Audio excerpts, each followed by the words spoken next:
सत्तावादी राजनीतिक प्रसादम कांड का पटाक्षेप के बारे में आप क्या कहना चाहेंगे? आपने बड़ा गंभीर सवाल किया।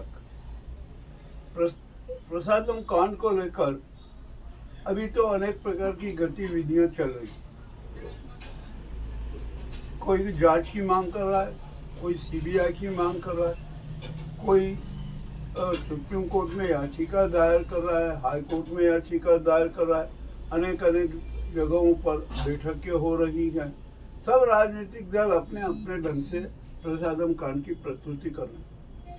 आपको हम याद दिला दें कि कल हमने प्रसादम कांड के बारे में बहुत स्पष्ट बात कह दी थी, सारी सच बता दिया था। अब आपको कितना पसंद आया हो यह हम कुछ नहीं कह सकते। हमने अपना जो समाज धर्म है उसको निभा दिया। हमारे जो साधु संत है वो भी बयान भी की तरह बातें कर रहे हैं, चाहे जो जिसकी जो मन में आ रहा है वो बात। या अपनी संस्कृति, सभ्यता और सनातन धर्म की मर्यादाओं का तो पालन करो, यह सबसे बड़ी बात है। हम किसी भी प्रकार से सनातन धर्म के प्रति आसक्त नहीं है, क्योंकि हम झूठ बोलते हैं, हिंसा करते हैं, कुकृत्य करते हैं, अनेक प्रकार के प्रपंच करते हैं जो सनातन धर्म के विपरीत हैं। अब यदि ये प्रसादम कांड का जो मामला उठा है, इसका पटाक्षेप क्या होगा, इसके बारे में हमें जरूर विचार करना चाहिए। हमने सारा सच बताने के बाद आज हम प्रसादम कांड के पटाक्षेप की बात करते हैं। सबसे पहले तो मैं आपको ये बता दूं कि मंदिरों में प्रसाद का व्यवसायीकरण अपने आप में अनुचित है, महापाप।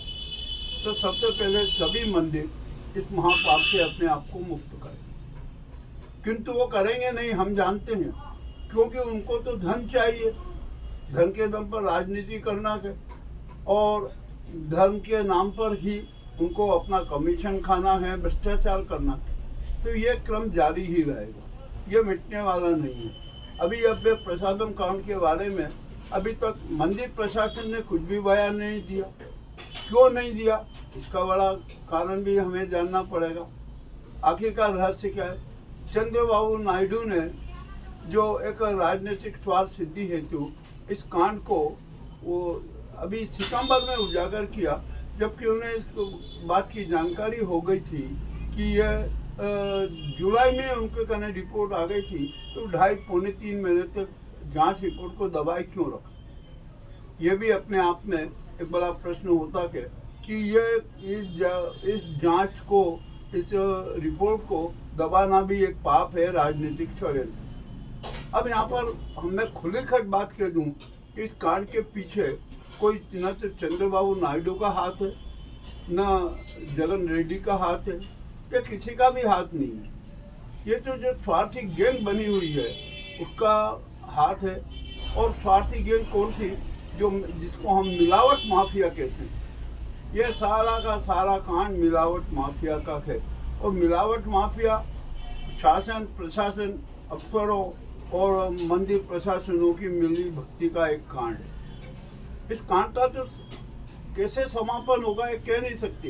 ये तो एक टेप है जो अभी 2024 से लेकर 2025 के चुनाव तक बचती रहेगी। उसके बाद तो ये बंद हो जाएगी, और उसके बाद नहीं है, बंद हो जाएगी। फिर जब इस चुनाव को बुलाने के लिए पूरा को पूरा राजनीतिक नाटक है, स्वार्थी नाटक।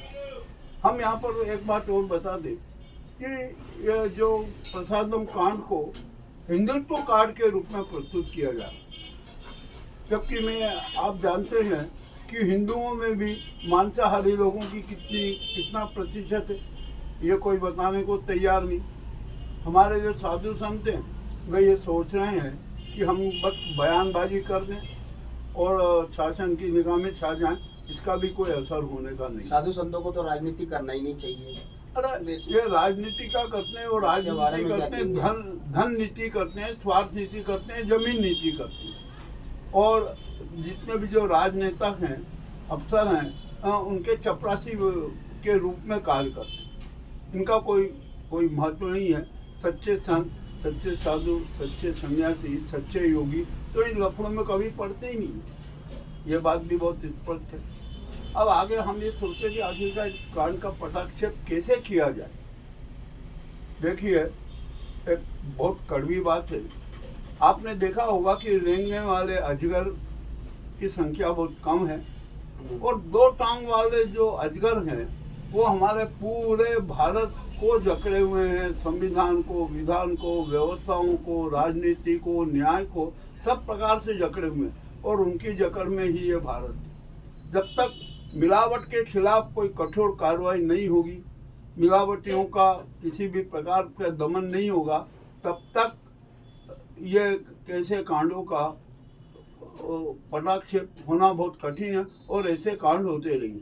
आपको मैं एक जरा सी बात दे दूं। आज मैंने एक वेबसाइट देखी, उसमें मुझे लिखा हुआ मिला कि शुद्ध घी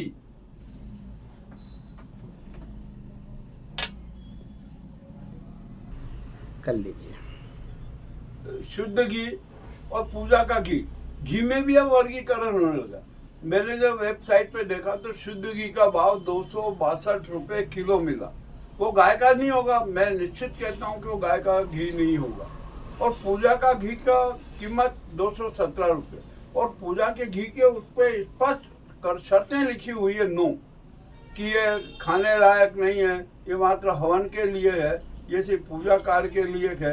परंतु होता क्या है कि जब हमारे यहाँ पर भंडारे करते हैं तो उसमें पूजा का घी ला कर डाल देते हैं। अब तो यह हालत हो गई है कि आप अपने घरों में जो भगवान को शुद्ध घी का दीप लगाते हैं, वो दीप लगाना भी अब तो मुश्किल हो गया। जो भी हो, अब भारत के खिलाफ बहुत शातिर षड्यंत्र रचा जा रहा है और जो संस्कृति और सभ्यता के ठेकेदार संघ बना हुआ था उसने अभी मौन साध रखा है। उनके गुर्गे जो प्रकोष्ठ हैं वे कोहराम मचा रहे हैं।